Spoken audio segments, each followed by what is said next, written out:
Find the square root of this expression. Skip చేయాలనిపిస్తుందా? అస్సలు skip చేయొద్దు. ఈ టైప్ ఆఫ్ క్వశ్చన్స్ని మనం ఈజీగా స్కోర్ చేయొచ్చు. ఎలానో చూద్దామా? Find the square root of అన్నారు. ఫస్ట్ స్క్వేర్ రూట్ని పక్కన పెట్టేసేయండి, అది లాస్ట్లో అప్లై చేద్దాం. ఫస్ట్ దీన్ని మనం సింప్లిఫై చేసుకుందాం. ఇక్కడున్న టర్మ్స్ని మనం కొంచెం మోడిఫై చేసుకుంటే ఈజీగా ఆన్సర్ వస్తుంది. చూడండి, 0.064ని 0.4 హోల్ క్యూబ్గా ఎక్స్ప్రెస్ చేయాలి.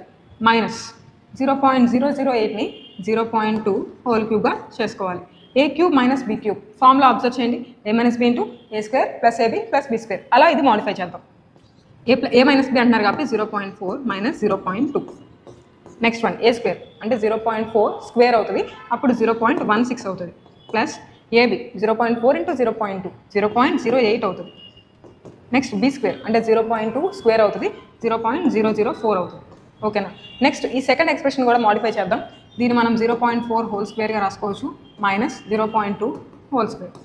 ఏ స్క్వేర్ మైనస్ బి స్క్వేర్ ఏమవుతుంది? ఏ ప్లస్ బి ఇంటూ ఏ మైనస్ బి. సేమ్ అలానే రాద్దాం.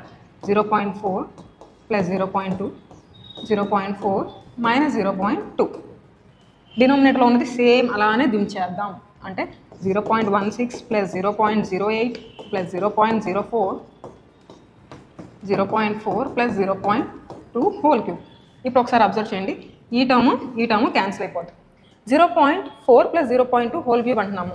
ఇక్కడేమో 0.4 ప్లస్ 0.2, ఇక్కడ 1 టైం ఉంది, ఇక్కడ 3 టైమ్స్ ఉంది. సో ఇక్కడ ఏమవుతుంది? ఇప్పుడు ఇది క్యాన్సిల్ అయిపోయి ఇక్కడ 2 మిగిలింది, అవునా కదా?